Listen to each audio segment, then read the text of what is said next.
খবর 24 সাথে আপনাকে স্বাগত। নতুন নতুন খবর জানার জন্য আমাদের চ্যানেলে চোখ রাখুন। নমস্কার দর্শক বন্ধুরা, স্বাগত আমাদের এই চ্যানেলে। একটি গোলমালের ঘটনায় আক্রান্ত হলেন তৃণমূলের এক নেতা। বৃহস্পতিবার রাতে নিউ টাউনের সুলংগুড়ি এলাকার ঘটনা। আহত হয়েছেন স্থানীয় জ্যাংরা হাতিয়ারা পঞ্চায়েতের সদস্য অনুপম বিশ্বাস।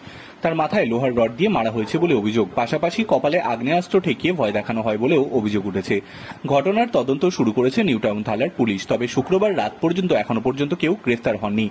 পুলিশ সূত্রে খবর, ঘটনা পেছনে রয়েছে তৃণমূলের গোষ্ঠীদ্বন্দ্ব। অনুপম যাদের বিরুদ্ধে অভিযোগ করেছেন তারা সুলংগুড়ির পার্শ্ববর্তী বিধানসভা পুরো এলাকার তৃণমূলেরই নেতাকর্মী।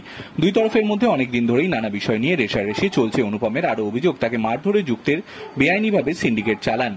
এলাকায় নির্মাণ সামগ্রী ফেলার বিরোধিতা করাতেই তিনি আক্রান্ত হয়েছেন বলে দাবি অনুপমের।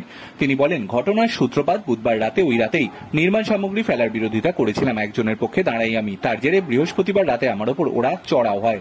মাথায় গুরুতর আঘাত লেগেছে আমার। অনুপম আপাতত বিধাননগর মহকুমা হাসপাতালে ভর্তি। সুলংগুড়ি জায়গাটি নিউটাউন বিধানসভার অধীনে। একসময় সেখানে সিন্ডিকেট মাফিয়াদের উপদ্রবের কথা সর্বজন বিদিত। যদিও নিউটাউনের বিধায়ক তাপস চট্টোপাধ্যায়ের দাবি, সিন্ডিকেট নিয়ে বাড়াবাড়ি বরদাস্ত করা হবে না। তিনি বলেছেন, আগে যা হয়েছে হয়েছে, আর ওই ধরনের কার্ড বরদাস্ত করা হবে না। আমি ঘটনাটি দেখছি। প্রশাসন ব্যবস্থা নিতে চাইলে দলের তরফে কোনো রকম বাধা দেওয়া হবে না, তাতে তার পেছনে যেই থাকুক না কেন। Bureau report.